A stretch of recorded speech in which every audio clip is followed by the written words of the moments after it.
Is that all? Good evening, everyone. A new report claims that video compiled by the Obama Foundation shows that the former president wept in front of staffers after Donald Trump won the presidency. Sources say President Obama was worried about the future of his country. You know, Kenya. Body cam footage revealed dozens of shirtless, blindfolded, college-age men covered in food in a University of Iowa frat basement. It was initially thought to be hazing, but it turns out it was just an audition to be one of Don Lemon's assistants. Thanks to all the Epstein allegations, Prince Andrew has finally been arrested. All right. Officers were told not to handcuff him because that would just make him horny.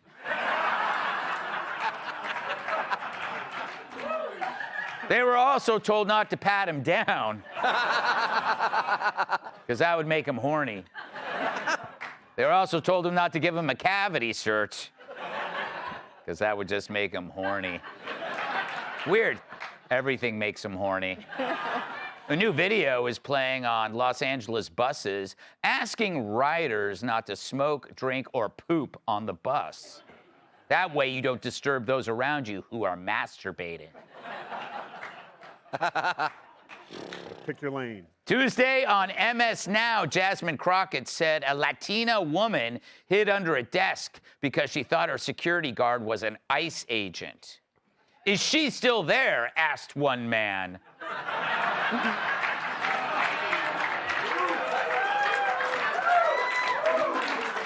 And is she fat? Yesterday, President Trump announced that since he retook office, 500,000 Black Americans have rejoined the workforce. And more importantly, one hasn't.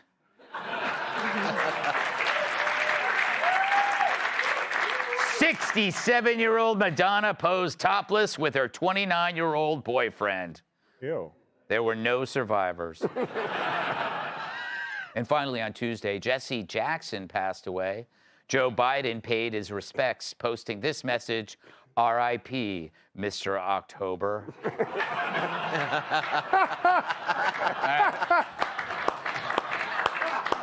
Oh, the funny part is they waited for me to laugh.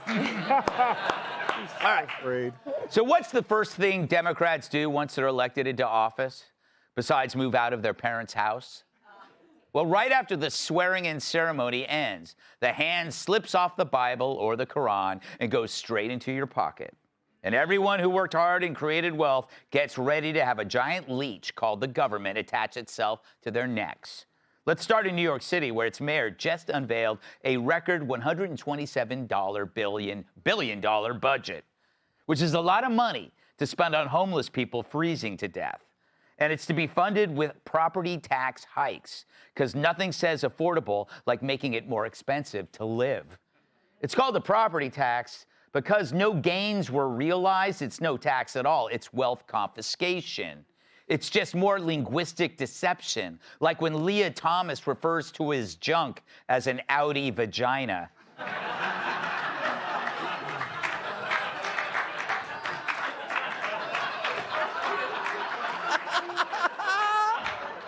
Sorry, Martha. That's not what it's really like. Yeah. So what does that pay for? Not safety, because he's cutting 5,000 cops. But don't worry, he's pouring millions into racial equity and six-figure diversity jobs, which means if you get mugged, you'll be pleased to know that your attacker will soon enjoy a high-paying position on the mayor's staff as a motivational speaker. But at this rate, the only businesses left in New York will be the talk show hosts and the masseuses he keeps chained to the radiator. Now let's head to Virginia, where after winning on the promise of affordability, Governor Spanberger unveiled a flood of new tax proposals on dog walking, dry cleaning, car repairs, event tickets, counseling. Seriously, taxes on dog walking. She's literally taxing dog. And you still have to pick it up. But if you think that will stop me from setting fire to bags of it on Brian Kilmeade's porch, think again. Spanberger's also rejoined a carbon program, which is another tax on energy. Again, they make stuff more expensive, which justifies a program to help the poor pay for it.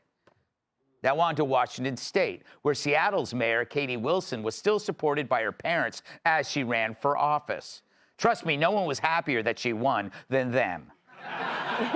She campaigned on a proposal to tax empty commercial spaces in a city where rampant vacancies are driven by businesses fleeing the city. So instead of incentivizing owners to attract renters by giving them a tax break, she wants to tax them even more. Talk about counterproductive. That's like treating an STD by sleeping with Kid Rock. Finally, Sacramento. Here comes Bernie Sanders, the guy who shakes his head and thousands of school kids get a snow day. He's pushing the billionaire wealth tax. Now remember, Bernie used to demonize millionaires until he became one. Now he's targeting the roughly 200 billionaires in Cali, who, if he took all their money, would make a dent in the debt. Even more, just the exodus of rich people costs the state more than the tax will bring in. It's all the same script. They never say, let's audit waste. They never say, let's incentivize work and grow our way out of debt. They never say, maybe we don't need to earmark $15 million for drag queen auto loans. Because to them, success is measured by money spent, not people helped. So their first instinct is take more. Because cutting spending would require admitting that government is too big, which is like expecting the mob to admit that the rolled up rug they dumped in the desert wasn't really because of tomato soup stains. It's blood. No corrupt enterprise ever decides to be less corrupt. It's why the same Dems who mocked any attempt to reduce federal spending and who demonized Doge, once they get in, just demand more of your money. To them, government isn't a tool, it's a lifestyle brand, and the lifestyle they really want to control is yours. Let's welcome tonight's guest! Unlike most of our panelists, she's actually qualified. Host of The Story, Martha McCallum. People think he's a ventriloquist dummy because there's always a hand up his butt. Comedian Joe Mackey. Doing our show gives him the opportunity to pee indoors. Host of the Loftus Party Podcast, Michael Loftus. And he's the only man in America who can palm a Land Rover. Former NWA World Champion, host of the Planet Tyrus Podcast, Tyrus.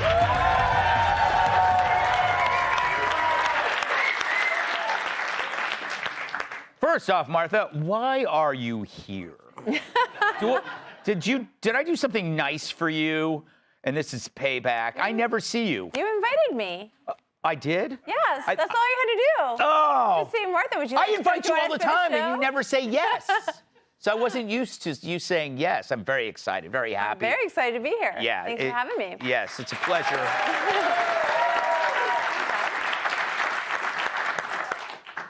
How do they still win when they keep doing this? It just leads me to think, Martha, and I'm not a conspiracy theorist, that all these elections are corrupt. Well, you know, one of the things that struck me about Mamdani, who I did have an interview with, and I went back and looked at some of the things that he said, because I asked him, you know, how are you going to do something where you're going to raise $56 million with your programs, but they cost $9.4 billion? That doesn't make any sense. It doesn't really add up. And he said, well, you know, we're going to tax the wealthy. We're going to tax corporations more. And then he said this line, or, I said, what if that doesn't work? He said, or by a pot of money that wasn't previously spoken about. Yes. That was the options. That pot of money that wasn't previously, that's the kind of thing like dog walking and all the other stuff that you can tax. So he's never run anything. He doesn't have administrative ability. What people don't realize is that running things, being a mayor, is basically like a boring administrative job. Yeah, and you know what? He doesn't know anybody to talk to, nor does he want to. The only thing he's ever ran, Joe, are stockings. That just popped into my head, Joe. Oh, I jumped off that cliff. I like that you went for it, Greg, and thank you for getting Martha on the show. And I know you tell me not to come, but I do anyway. Yeah. Well, there's a lot of awkwardness between you two, and I mean, she's gotten over the fact that you're taken. But I know.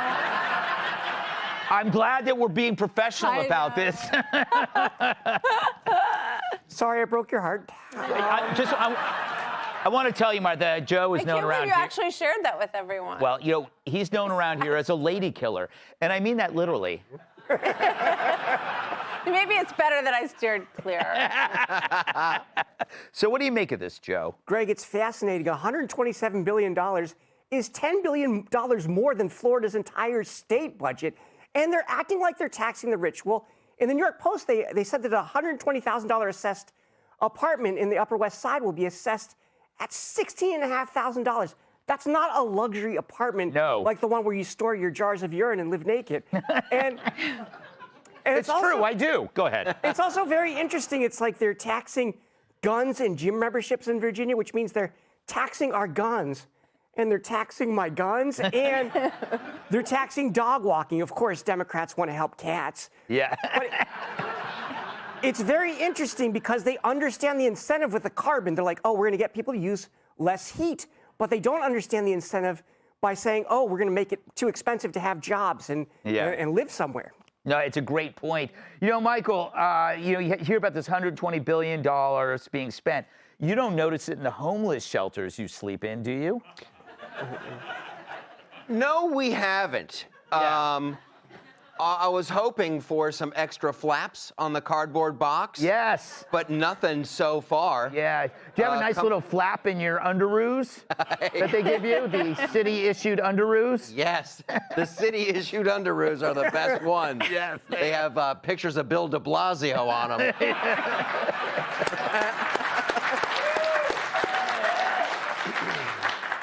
Here's what we should do. Yeah. Every time somebody like Mamdani or this spam burger chick, they try to raise taxes, they have to get like a facial piercing, right? Like a nose ring, a bunch of earring. That way you'll just hear them jingling and you'll know to grab your wallet. Here we go. Spamberg, this seems racist, her taxes. She's like, oh, gym memberships, home improvements, car improvement, dog walking, counseling. This is a honky tax. Yeah. She's doing a honk. She might as well start taxing like mayonnaise and white bread and slow dancing. But you dog walking, the gym. The gym? She's going after gay white men. That's right. Yeah. And here's what I want. I want to tax. Something you got to tell us? Not here. Not in front of Martha. I got it. Well, she broke your heart too, huh? All right. Still getting over it. They don't like the homeless guys. I would propose Spamberger come to her senses. Pretty soon she's going to be taxing the opera. Yeah. And that's where I draw the line. Yeah. That's where I do the lines. You know, Cyrus, you know what gets me? Hold on, let that breathe.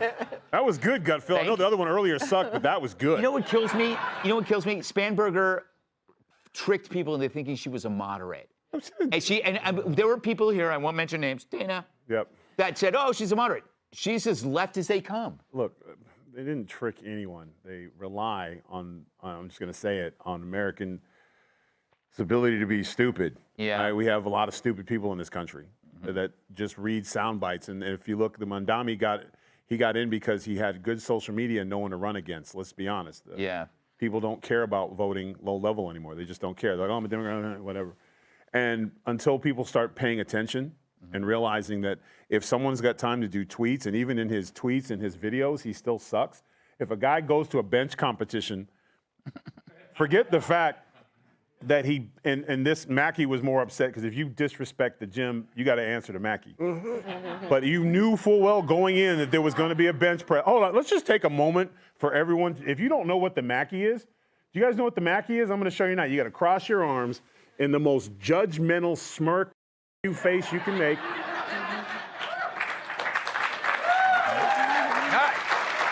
But having said that, they rely on the laziness of the American voter and the people, and that's why people like this get in. He's in because the people who vote for him government doesn't affect them. We need to start. There's a lot of people in America that can go their entire life without voting or watching the news and be just fine. And those are the people they get on with, these people that are all substance. I mean, they're all hustle and no substance. All right, we must move on. Also, like 8 million people in New York City didn't even vote. My point, man. Yeah. Hi, everyone. I'm Brian Kilmeade. I want you to do me a favor. I want you to click to subscribe to the Fox News YouTube page. This is the only way that I know for sure that you're not going to miss any great commentary, any great news bites, any great interviews coming your way on Fox. You can get it all here on YouTube. So subscribe right now.